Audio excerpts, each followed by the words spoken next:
Friends, welcome to our channel. ఈ వీడియోను చివరి వరకు చూడకపోతే మీ జీవితంలో జరగబోయే అత్యంత ముఖ్యమైన హెచ్చరికను మీరు బహుశా కోల్పోవచ్చు. దయచేసి నేను చెప్పేది ఎక్కడా ఆపకుండా మీ పనులన్నీ పక్కన పెట్టి చాలా శ్రద్ధగా వినండి. రాబోయే 3 రోజుల్లో మకర రాశి వారి జీవితంలో ఒక రహస్యం తెరపైకి రాబోతోంది. మీకు కనిపించే కొన్ని విచిత్రమైన సంకేతాలు సాధారణమైనవి కావు. ఈ అనంతమైన విశ్వం మీకు కొన్ని అత్యంత ముఖ్యమైన విషయాలు చెప్పడానికి ప్రయత్నిస్తోంది. మీకు అత్యంత దగ్గరగా ఉన్న, పైకి నవ్వుతూ లోపల కుట్రలు చేస్తున్న ఆ ముసుగు వేసుకున్న వ్యక్తి గురించి మీకు అనుమానం కలిగించే కొన్ని నిజాలు వెలుగులోకి రావచ్చు. అసలు ఏం జరుగుతోందో, మీ జీవితాన్ని మలుపు తిప్పే ఇప్పుడు మొదటి సంకేతం ఏంటో తెలుసుకుందాం. అయితే ముందుగా కామెంట్స్లో ఓం శనీశ్వరాయ నమః అని మనస్ఫూర్తిగా ఆ దేవుడి మీద పూర్తి భారం వేసి టైప్ చేయండి. శనీశ్వరుడి దైవకృప మీకు ఎల్లప్పుడూ ఉండాలని నేను మనసారా కోరుకుంటున్నాను. అలాగే ఈ వీడియోకు తప్పకుండా ఒక లైక్ చేసి మన ఛానల్ను సబ్స్క్రైబ్ చేసుకోండి. మీ కుటుంబ సభ్యులతో, స్నేహితులతో ఈ వీడియోను షేర్ చేయడం అస్సలు మర్చిపోకండి. మీ జీవితంలో ప్రస్తుతం మీరు ఎదుర్కొంటున్న సమస్య లేదా మిమ్మల్ని తొలిచేస్తున్న బాధ ఏమిటో కామెంట్స్లో రాయండి. మీ అందరి సమస్యలు తీరిపోయి మీకు ప్రశాంతత దక్కాలని మనమందరం కలిసి ఆ భగవంతుడిని ప్రార్థిద్దాం. మకర రాశి వారి జీవితం ఎప్పుడూ ఎవరు ఊహించనంత ఒడిదుడుకులతో సాగుతుంది. మీరు పడే కష్టాలు, మీరు దిగమింగే అవమానాలు మీ 4 గోడలకు, ఆ పైనున్న భగవంతుడికి మాత్రమే తెలుసు. చిన్నప్పటి నుంచే మీ భుజాల మీద ఎన్నో బాధ్యతలు పడి ఉంటాయి. మీకోసం మీరు బ్రతకడం కంటే మీ వాళ్ళ కోసం, మీ కుటుంబం కోసం మీ ఆనందాలను త్యాగం చేసిన రోజులే మీ జీవితంలో ఎక్కువ. మీ బాధ్యతలను మీరే మోస్తూ, ఎదుటివారి కష్టాన్ని చూడలేక ఎవరికోదో సహాయం చెయ్యబోయి చివరికి మీరే కష్టాల్లో పడిన సందర్భాలు కోకొల్లలు. ఎంత చేసినా మీకు దక్కేది విమర్శలే తప్ప ప్రశంసలుండము. మీరు ఎవరినైతే గుండెల నిండా ప్రేమిస్తారో, ఎవరి ఎదుగుదల కోసమైతే మీరు అహర్నిశలు శ్రమిస్తారో వాళ్లే ఒకానొక దశలో మిమ్మల్ని ప్రశ్నించే స్థాయికి వస్తారు. ఈ కృతజ్ఞతను చూసి మీ మనసు ముక్కలైపోతుంది. అయినా సరే పైకి చిరునవ్వు నవ్వుతూ మీ బాధను ఎవరికీ చెప్పుకోలేక మీలో మీరే కుమిలిపోతారు. రాబోయే రోజుల్లో మీ చుట్టూ ఉన్న వాతావరణంలో చాలా నిగూఢమైన మార్పులు జరగబోతున్నాయి. ఈ మార్పులు చూసి మీరు ఏమాత్రం ఆందోళన చెందాల్సిన అవసరం లేదు. కానీ మీ చుట్టూ ఉన్న మనుషుల పట్ల, పరిస్థితుల పట్ల అత్యంత అప్రమత్తంగా ఉండాలి. మీ ఇంట్లో, మీ ఆలోచనల్లో, మీ చుట్టూ ఉన్న గాలిలో ఒక తెలియని ప్రకంపన మీరు గమనిస్తారు. ఇదంతా ఏదో యాదృచ్ఛికంగా జరుగుతున్నది కాదు. మీ చుట్టూ ఉన్న దైవ సంకేతాలు మీతో మాట్లాడే ప్రయత్నం చేస్తున్నాయి. ఈ 3 రోజుల్లో మీకు పదే పదే కొన్ని విచిత్రమైన కలలు రావడం మొదలవుతుంది. ఈ కలలు సాధారణమైనది కావు. మీ కలలో మీరు ఏదో దారి తప్పిపోయినట్లు, లేదా ఎత్తైన ప్రదేశం నుండి కింద పడుతున్నట్లు, లేదా ఎప్పుడూ వదిలేసిన పాత ఇల్లు మళ్ళీ మళ్ళీ కలలోకి రావడం లాంటివి జరుగుతాయి. ఇవి మీ మనసులోని ఆందోళనకు ప్రతిరూపాలు కావచ్చు. అలాగే మీ పూర్వీకులు లేదా మీకు బాగా ఇష్టమైన వారు, ఈ లోకంలో లేనివారు మీ కలలోకి వచ్చి ఏదో చెప్పడానికి ప్రయత్నిస్తున్నట్లు మీకు అనిపిస్తుంది. వాళ్ల ముఖంలో ఒక విధమైన ఆందోళన లేదా మిమ్మల్ని రక్షించాలనే తపన మీకు స్పష్టంగా కనిపిస్తుంది.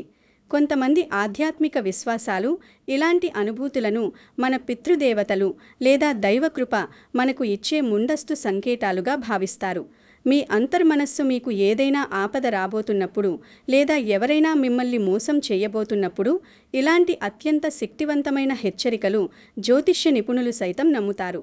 కాబట్టి కలలు వచ్చిన వెంటనే భయపడకుండా ఉదయం లేవగానే ఆ కల ద్వారా విశ్వం మీకు ఏ సందేశం ఇవ్వాలనుకుంటోందో ప్రశాంతంగా ఆలోచించండి.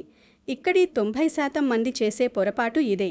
ఈ సంకేతాలను కేవలం భ్రమ అనుకుని కొట్టిపారేస్తారు. కానీ మీరు అలా చెయ్యకండి. ఈ సమయంలో మీకు ఎదురయ్యే ఇంకొక విచిత్రమైన సంకేతం ఏమిటంటే, మీరు పగటిపూట ఏదో పనిలో ఉన్నప్పుడు అకస్మాత్తుగా ఒకే సమయం పదే పదే కనిపిస్తుంది. మీరు మొబైల్ తీసి సమయం చూసినప్పుడు 11:11, 12:12 లేదా 3:33 ఇలాంటి నంబర్లు వరుసగా కనిపిస్తాయి. మీరు రోడ్డు మీద వెళుతున్నప్పుడు కూడా ఇవే అంకెలు కనిపించవచ్చు. దీని అర్థం దైవశక్తి మీతో పాటు ఉందని, మీరు తీసుకోబోయే ముఖ్యమైన నిర్ణయాలకు అదృశ్య శక్తులు మార్గదర్శకత్వం వహిస్తున్నాయని ఒక ఆధ్యాత్మిక సూచన. విశ్వం మీతో ప్రత్యక్షంగా మాట్లాడలేదు కాబట్టి ఇలా అంకెల ద్వారా తన ఉనికిని మీకు తెలియజేస్తుంది. మీరు ఒంటరివారు కారని, ఒక అదృశ్య కవచం మిమ్మల్ని రక్షిస్తోందని ఈ సంకేతాల ద్వారా మీరు గ్రహించాలి. ఈ సూచనలు మీలో ఆత్మవిశ్వాసాన్ని పెంచడానికి వస్తున్నాయని నమ్మండి. ఈ ఒక్క సంకేతాన్ని చాలామంది పూర్తిగా నిర్లక్ష్యం చేస్తారు. అదేమిటంటే మీ ఆలోచనలను, అంతర్వాణిని తేలికగా తీసుకోవడం. మీకు చాలా ఇష్టమైన వ్యక్తి అకస్మాత్తుగా ఫోన్ చేయడం, లేదా ఎన్నాళ్లుగానూ మాట్లాడని పాత స్నేహితుడు ఒక్కసారిగా గుర్తుకు రావడం, లేదా ఎప్పుడూ జరిగిన ఒక పాత సంఘటన మీ కళ్ల ముందు పదే పదే మదలడం జరుగుతుంది. ఇలాంటి చిన్న చిన్న సంఘటనలు కూడా కొందరు పెద్ద సంకేతాలుగా భావిస్తారు. మీ మనసులో ఎప్పుడూ మర్చిపోయిన వ్యక్తి ఆలోచనలు ఇప్పుడు ఎందుకు వస్తున్నాయి? ఆ వ్యక్తి ద్వారా మీకేదైనా మేలు జరగబోతోందా? లేక ఆ వ్యక్తే మళ్ళీ మీ జీవితంలోకి వచ్చి పాత గాయాలను రేపి మీకు వెన్నుపోటు పొడవబోతున్నారా అనేది మీరు చాలా జాగ్రత్తగా గమనించాలి. మీ అంతర్మనస్సు మీకు ఒక వ్యక్తి గురించి పదే పదే హెచ్చరిస్తోందంటే అక్కడ ఏదో బలమైన కారణం ఉండి తీరుతుంది. మనసు చెప్పే మాటను ఎప్పుడూ కొట్టిపారేయకండి. రాబోయే ఈ కొద్ది రోజుల్లో మీ ఇంట్లో కూడా కొన్ని విచిత్రమైన సంఘటనలు జరగవచ్చు. మీరు గదిలో ఒంటరిగా ఉన్నప్పుడు చిన్న చిన్న శబ్దాలు వినిపించడం, మీ పక్కన ఎవరో నిలబడినట్లు అనిపించడం, ఇంట్లో అకస్మాత్తుగా చేతిలో ఉన్న వస్తువు కింద పడడం లాంటివి జరుగుతాయి. కొన్నిసార్లు మీరు ఎక్కడో ఒక వస్తువు పెడతారు, కానీ తీరా చూసేసరికి అది అక్కడ ఉండదు, వేరే చోట కనిపిస్తుంది. ఇవన్నీ ఏవో అరిష్టాలు అని మీరు భయపడకండి. మీ ఇంట్లో ఉన్న సానుకూల శక్తులు మీ దృష్టిని ఆకర్షించడానికి చేసే ప్రయత్నాలివి. మీరు ఆధ్యాత్మికంగా మరింత మేల్కొనాలని అవి కోరుకుంటున్నాయి. ప్రకృతి ద్వారా, జంతువుల ద్వారా కూడా మీకు సంకేతాలు అందుతాయి. మీ ఇంటికి అకస్మాత్తుగా కాకులు పదే పదే రావడం, లేదా వీధి కుక్కలు మిమ్మల్ని చూసి విచిత్రంగా ప్రవర్తించడం లాంటివి కూడా విశ్వం ఇచ్చే హెచ్చరికల్లో భాగమే అని పురాతన జ్యోతిష్య గ్రంథాలు చెబుతున్నాయి. ముఖ్యంగా మీరు దేవుడి దగ్గర పూజ చేసే సమయంలో ఈ మార్పులు చాలా స్పష్టంగా కనిపిస్తాయి. మీరు మనసు పెట్టి దీపం వెలిగించినప్పుడు గాలి ఏమాత్రం లేకపోయినా దీపపు జ్వాల విపరీతంగా అటూ ఇటూ ఊగడము, లేదా ప్రశాంతంగా వెలుగుతున్న దీపం ఒక్కసారిగా కొండెక్కడము జరుగుతుంది. మీరు వెలిగించిన అగరుబత్తి పొగ మీ వైపే గుండ్రంగా రావడం, లేదా మీరు దేవుడికి ఎంతో భక్తితో అలంకరించిన పువ్వు అకస్మాత్తుగా మీ ఒడిలో పడడం లాంటివి జరుగుతాయి. ఇవన్నీ సాక్షాత్తు ఆ పరమాత్మ మీకిస్తున్న సూచనలు. ఇలాంటివి జరిగినప్పుడు ఎలాంటి ఆందోళన పెట్టుకోకండి. ప్రశాంతంగా దేవుడి ముందు కూర్చొని కళ్ళు మూసుకొని మీ ఇష్టదైవాన్ని ప్రార్థించి, నా జీవితంలో ఏం జరుగుతోందో, నాకు ఏమి చెప్పాలనుకుంటున్నావో స్పష్టంగా అర్థమయ్యేలా దారి చూపించు తండ్రి అని మనస్సారా వేడుకోండి. దైవం ఎప్పుడూ తన బిడ్డలను వదిలిపెట్టడు. ఒక అంతర్గత స్వరం రూపంలో ఎల్లప్పుడూ మీకు తోడుగా ఉంటాడు. మీరు చేయాల్సిందల్లా ఆ స్వరాన్ని వినడానికి మీ మనసును ప్రశాంతంగా ఉంచుకోవడమే. తరువాత చెప్పబోయే విషయం మీకు చాలా ముఖ్యమైనది. దయచేసి నేనిప్పుడు చెప్పబోయేది చాలా జాగ్రత్తగా వినాలి. ఇక్కడే మీ జీవితాన్ని మలుపు తిప్పే ఒక అతిపెద్ద సత్యం దాగి ఉంది. మీ నమ్మకాన్ని ఉపయోగించుకుంటున్నా మీకు ద్రోహం చేస్తున్న ఆ వ్యక్తులెవరు? ఇక్కడ మీకు బయట ఉన్న శత్రువుల గురించి నేను మాట్లాడడం లేదు. ఎందుకంటే శత్రువు ఎప్పుడూ ఎదురుగానే ఉంటాడు కాబట్టి మీరు వాళ్ళ కదలికలను కనిపెడతారు, ముందే జాగ్రత్త పడతారు. కానీ మీరు ఎవరినైతే గుడ్డిగా నమ్మారో, ఎవరికైతే మీరు మీ కష్టార్జితాన్ని ఇచ్చి మీ కడుపు కట్టుకుని మరీ సహాయం చేశారో, ఆ వ్యక్తుల్లోనే ఒకరు మీకు ద్రోహం చేస్తున్నారని అనుమానం కలిగించే కొన్ని విషయాలు ఇప్పుడు వెలుగులోకి రావచ్చు. మీ ముందే ఉంటూ ముసుగు వేసుకున్న వ్యక్తి అసలు స్వరూపం త్వరలో మీ కళ్లకు కట్టబోతోంది. మీకు ఎదురుపడినప్పుడు చాలా తీయగా, ప్రేమగా, మీ శ్రేయోభిలాషిలా మాట్లాడుతూ మీ వెనుక మాత్రం మీ గోతులు తవ్వుతున్న వ్యక్తి అసలు ఉద్దేశం మీకు తెలిసే సమయం ఆసన్నమైంది. మీ ఇంట్లోని రహస్యాలను, మీ బలహీనతలను తెలుసుకొని మిమ్మల్ని సమాజంలో మీ బంధువుల ముందు ఇబ్బంది పెట్టాలని చూస్తున్న ఆ నకిలీ వ్యక్తుల ముసుగు తొలగిపోవడానికి విశ్వమిచ్చే హెచ్చరికలేవి కావచ్చని పురాతన జ్యోతిష్య గ్రంథాలు చెబుతున్నాయి. ఈ నకిలీ మనుషుల గురించి కొంచెం విపులంగా వివరిస్తాను. అప్పుడు మీకు వాళ్ళని గుర్తించడం సులభమవుతుంది. వీళ్ళు మీ దగ్గరకు వచ్చినప్పుడు చాలా దీనంగా ఉంటారు. వాళ్ళ కష్టాలన్నీ మీ ముందు ఏకరువు పెడతారు. మీ లక్షణం ఏంటంటే ఎదుటివారి కష్టం చూసి ఇట్టే కరిగిపోతారు. వెంటనే మీకు ఉన్నదానిలో వాళ్లకు ఎలాంటి స్వార్థం లేకుండా సహాయం చేస్తారు. మీరు వాళ్ళ కన్నీళ్లు తొడవాలని తాపత్రయపడతారు. కానీ తీరా మీ అవసరం తీరిపోయాక లేదా మీరు ఆశించిన స్థాయికి వాళ్ళు చేరుకున్నాక మిమ్మల్ని కనీసం మనిషిగా కూడా గుర్తించరు. పైగా మీ గురించి లేనిపోని అబద్ధాలు సృష్టించి ఇతరులకు చెబుతారు. వాళ్ళేం చేశారు నా కోసం, నా కష్టంతో నేను పైకి వచ్చాను అని మీ ముందే మీకే అన్యాయం చేస్తారు. వీళ్ళు మీ బంధువుల్లో ఉండొచ్చు, మీతో కలిసి పనిచేసే ఆఫీసులో ఉండొచ్చు, లేదా మీరు ప్రాణంగా భావించే స్నేహితుల్లో కూడా ఉండొచ్చు. ఈ ద్రోహం ఎక్కడి నుంచి వస్తుందనేది రాబోయే రోజుల్లో మీకు ఒక చిన్న సంఘటన ద్వారా స్పష్టమవుతుంది. ఈ విషయం తెలిసిన తర్వాత చాలామంది ఆశ్చర్యపోతారు. జీవితంలో అత్యంత బాధాకరమైన విషయం ఏమిటంటే మన అనుకున్న వాళ్లే మనల్ని మోసం చేయడం. మీకు ఎన్నో సంవత్సరాలుగా ప్రాణ స్నేహితుడిగా ఉన్న వ్యక్తి ఒక్కసారిగా మీ గురించి వేరే వాళ్ల దగ్గర చాలా చులకనగా మాట్లాడుతున్నాడని తెలిసే పరిస్థితి రావచ్చు. లేదా మీ ఇంటికి తరచూ వచ్చే, మీతో కలిసి భోజనం చేసే ఒక బంధువు అసలు ఉద్దేశం మీకు అర్థమయ్యే సంఘటన మీకు ఎదురవ్వవచ్చు. మీరు ఏమాత్రం ఊహించని విధంగా మీ కుటుంబ వ్యవహారాల్లో వాళ్ళు తలదూర్చి మీ కుటుంబ సభ్యుల మధ్య మనస్పర్ధలు సృష్టించే కుట్ర చేస్తున్నారని గ్రహించవచ్చు. అలాగే మీ ఆఫీసులో మీతో ఎంతో కలుపుగోలుగా ఉంటూ మీ ఆలోచనలను కాపీ కొట్టి మీ పై అధికారుల ముందు తామే ఆ పని చేసినట్లుగా క్రెడిట్ కొట్టేసే సహోద్యోగి గురించిన వాస్తవం మీ కళ్ల ముందు పడవచ్చు. ఇలాంటి సంఘటనలు ఎదురైనప్పుడు మనసు ముక్కలవుతుంది. అలాగే మీ స్నేహితుడు ఎవరినో నమ్మి మీరు పూచీకత్తుగా సంతకం పెడితే వాళ్ళు మీ ముఖం చాటేసి ఆ అప్పుల భారం మీ మీద వేసి మిమ్మల్ని అప్పుల పాలు చేసే ప్రయత్నం చేస్తున్నారన్న విషయం మీకు స్పష్టంగా అర్థం కావచ్చు.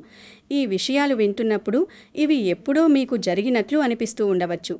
ఎందుకంటే మీ జీవితం ఇలాంటి మోసాలతో, నమ్మక ద్రోహాలతో ముడిపడి ఉంది. మీరు మంచి మనసుతో చేసిన పనులే మీకు ఉరితాడుగా మారుతున్నాయి.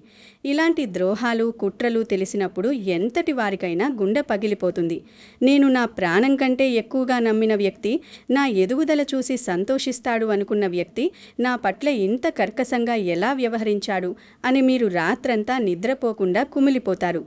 మీరు వాళ్లకు చేసిన మంచంతా గుర్తు చేసుకుని ఏడుస్తారు. మీ మీద మీకే జాలి వేస్తుంది. ఒక్కోసారి విపరీతమైన కోపం వస్తుంది. ఇన్నాళ్ళు వాళ్ళ నిజస్వరూపం ఎందుకు గ్రహించలేకపోయానా అని మిమ్మల్ని మీరే నిందించుకుంటారు. కానీ దయచేసి ఇక్కడే మీరు మీ మనోబలాన్ని పూర్తిగా నిరూపించుకోవాలి. మిమ్మల్ని మీరు ఎట్టి పరిస్థితుల్లోనూ తక్కువ చేసుకోకండి.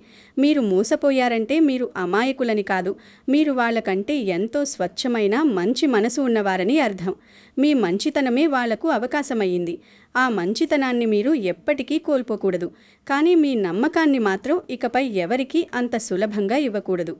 ఆ వ్యక్తుల పేరు లేదా వాళ్ళ అసలు స్వరూపం మీ కళ్లకు కట్టినట్లు బయటపడినప్పుడు మీరు అస్సలు చేయకూడని ఒక పని ఉంది. కోపంతో రగిలిపోయి వెంటనే వెళ్ళి వాళ్లతో గొడవ పడడం లేదా అందరి ముందు నిలదీయడం. ఈ రాశివారికి కోపం వస్తే ఎంత ప్రళయంలా ఉంటుందో జ్యోతిష్య శాస్త్రానికి బాగా తెలుసు. కానీ మీరిక్కడ మీ వివేకంతో, తెలివితేటలతో చాలా ప్రశాంతంగా ఆలోచించాలి. ఆధారాలు లేకుండా కోపంలో ఎవరినీ నిందించకండి. మీరు వెళ్ళి నిలదీస్తే వాళ్ళు చాలా సులభంగా మాట మార్చేస్తారు.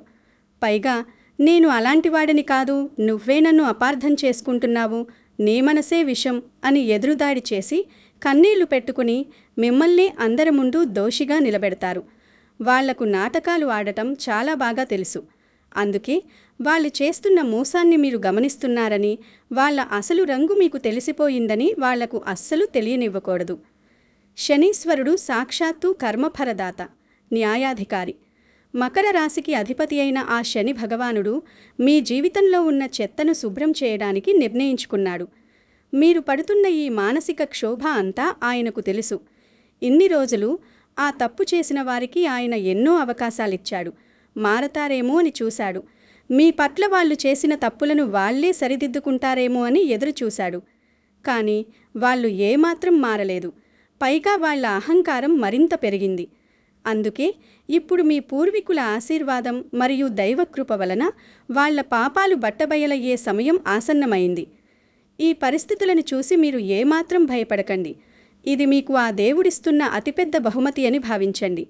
మీ జీవితంలో పనికిరాని వాళ్లను దూరం చేసి మీకు నిజమైన సంతోషాన్ని ఇవ్వడానికి ఈ ప్రక్రియ అంతా జరుగుతోంది.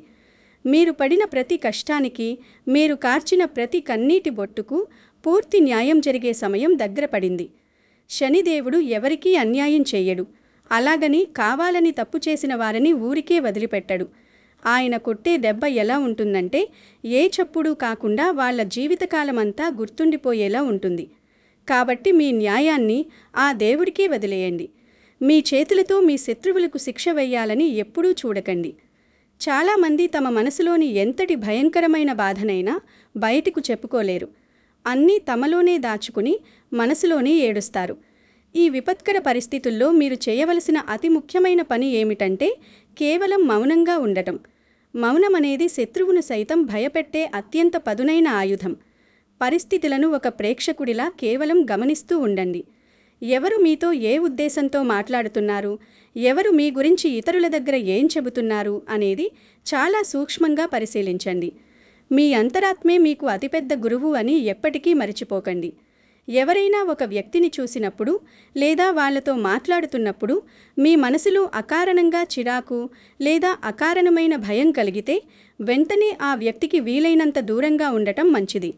మోసం చేసిన వారిని మీ జీవితం నుంచి శాశ్వతంగా దూరం పెట్టడమే మీరు వారికిచ్చే శిక్ష.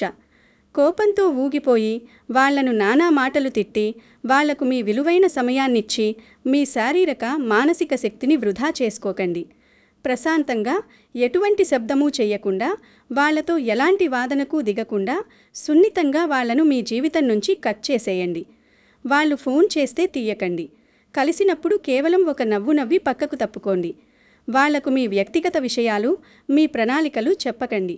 ఈ క్లిష్ట సమయంలో దైవభక్తి మీకు చాలా అవసరం. మోసాలు, కుట్రలు చూసి మనసు కలత చెందినప్పుడు ఆధ్యాత్మికత మాత్రమే మీకు నిజమైన ఓదార్పునిస్తుంది. ప్రతిరోజు ఉదయం మరియు సాయంత్రం మీ పూజాగదిలో ప్రశాంతంగా కూర్చొని దీపారాధన చేయండి. అవకాశముంటే నువ్వుల నూనెతో శని భగవానుడికి దీపం వెలిగించండి. దీనివల్ల మీ చుట్టూ ఉన్న ప్రతికూల శక్తులు నశించి సానుకూల శక్తి అనూహ్యంగా పెరుగుతుంది. శివ పంచాక్షరీ మంత్రం ఓం నమః శివాయ అని జపించడం లేదా హనుమాన్ చాలీసా చదవడం దినచర్యగా అలవాటు చేసుకోండి. ఈ దైవిక శబ్దాలు మీ మెదడులోని ఆందోళనను తగ్గించి మీకు అంతులేని స్థైర్యాన్ని ఇస్తాయి. మీ కుటుంబ సభ్యులతో మీ బంధాన్ని మరింత దృఢంగా చేసుకోండి. బయటి వ్యక్తుల, ద్రోహుల మాటలు విని మీ కుటుంబంలో మీ జీవిత భాగస్వామితో ఎలాంటి చిన్న గొడవలు పడకండి. వాళ్ళ లక్ష్యమే మీ ఆనందాన్ని దూరం చేయడం. మీ కుటుంబ ఐక్యతని మీ అతిపెద్ద బలం. మీరు మానసికంగా దృఢంగా ఉంటే, మీ కుటుంబం అంతా ఒకే మాట మీద ఉంటే, బయటి వాళ్ళు మీ జీవితంలోకి ప్రవేశించి చిచ్చు పెట్టడానికి భయపడతారు. మీ పిల్లలతో, మీ జీవిత భాగస్వామితో కాస్త ఎక్కువ సమయం గడపండి. మీ మనసులోని కష్టాన్ని వాళ్లతో పంచుకోండి. వాళ్ళ మద్దతు మీకు ఎంతో ఊరటనిస్తుంది. జీవితంలో డబ్బు వస్తుంటుంది, పోతుంటుంది. కానీ మనశ్శాంతి అనేది చాలా ముఖ్యం. ఈ సమయంలో మీరు చెయ్యగలిగిన మరొక అద్భుతమైన పరిహారం దానం. మీరు స్వతహాగా గొప్ప దానగుణం కలవారు. ప్రతి శనివారం ఎవరైనా పేదవారికి, ఆకలితో ఉన్నవారికి మీ చేతుల మీదుగా అన్నదానం చెయ్యండి. నల్ల కుక్కలకు లేదా కాకులకు ఆహారం వేయండి. మూగ జీవాలకు మీరు చేసే ఈ చిన్న సేవ శని భగవానుండి ఎంతో సంతోషపెడుతుంది. మీ కర్మ ఫలాల్లో ఉన్న దోషాలను పటాపంచలు చేస్తుంది. ఉదయం నిద్ర లేవగానే 2 చేతులు జోడించి భూమాతకు నమస్కరించి, ఈరోజు నా జీవితంలో అద్భుతంగా గడవబోతోంది, నాకు అంతా మంచే జరుగుతుంది, నన్ను కాపాడే అదృశ్య శక్తులు నా చుట్టూ ఉన్నాయి అని మనస్ఫూర్తిగా అనుకోండి. నిరంతరం శనీశ్వరుడి స్మరణ చేస్తూ ఉండండి. నీలాంజన సమాభాసం రవిపుత్రం యమాగ్రజం ఛాయా మార్తాండ సంభూతం తం నమామి శనైశ్చరం అనే శ్లోకాన్ని మనసులో జపించండి. ఈ శ్లోకం మీ చుట్టూ ఒక రక్షణ కవచంలా ఏర్పడుతుంది. ఈ రాబోయే 3 రోజుల తర్వాత మీ జీవితంలో ఒక సరికొత్త అధ్యాయం అద్భుతంగా మొదలు కాబోతోంది. మీ ఆర్థిక పరిస్థితుల్లో మీరు ఊహించని సానుకూల మార్పులు రాబోతున్నాయి. మీ చేతిలో నిలిచిపోయిన పనులు మళ్ళీ వేగం పుంజుకుంటాయి. మీకు రావలసిన డబ్బు మీరు అడిగినా ఇవ్వని వాళ్ళు స్వయంగా వచ్చి మీకు ఇచ్చే పరిస్థితులు ఏర్పడతాయి. మీరు చేసే వృత్తి, వ్యాపారాల్లో మీకు మంచి గుర్తింపు లభిస్తుంది. కానీ ఈ సక్సెస్ చూసి మళ్ళీ పాత ద్రోహులు మీ దగ్గరకు రావడానికి ఖచ్చితంగా ప్రయత్నిస్తారు. ఆ క్షణంలో మీరు చాలా అప్రమత్తంగా ఉండాలి. వాళ్లకు మళ్ళీ రెండవ అవకాశం అస్సలు ఇవ్వకండి. గతాన్ని క్షమించండి, కానీ వాళ్ళు చేసిన ద్రోహాన్ని మాత్రం జీవితంలో మర్చిపోకండి. మీ ఎదుగుదలే వాళ్ళ చెంప మీద కుట్టే అతిపెద్ద సమాధానం కావాలి. ఈ వీడియో ద్వారా నా మాటలు మీ మనసుకు కాస్త ప్రశాంతతను, కష్టాలను ఎదుర్కొనే ధైర్యాన్ని ఇచ్చాయని నేను నమ్ముతున్నాను. మీరు ఎప్పుడూ ఒంటరి కారు. మీ వెంట ఎల్లప్పుడూ ఆ దేవుడి ఆశీస్సులు ఉంటాయి. దయచేసి ఓం శనేశ్వరాయ నమః అని భక్తి శ్రద్ధలతో కామెంట్ చేయండి. ఈ వీడియోకు ఒక లైక్ చేసి మన ఛానల్ను వెంటనే సబ్స్క్రైబ్ చేసుకోండి. మీ శ్రేయోభిలాషులకు ఈ వీడియోను తప్పకుండా షేర్ చేయండి. గుర్తుంచుకోండి, నిజమైన శత్రువు ఎప్పుడూ ఎదురుగా నిలబడడు. మనల్ని ఎక్కువగా నవ్విస్తూ మన మంచితనాన్ని ఉపయోగించుకునే వ్యక్తే కొన్నిసార్లు జీవితంలో పెద్ద పాఠం నేర్పుతాడు. కానీ శనీశ్వరుడి కృప మీతో ఉంటే సత్యం ఆలస్యమైనా తప్పకుండా వెలుగులోకి వస్తుంది. మీ అందరికీ అష్టైశ్వర్యాలు కలగాలని భగవంతుణ్ణి ప్రార్థిస్తున్నాను. సెలవు.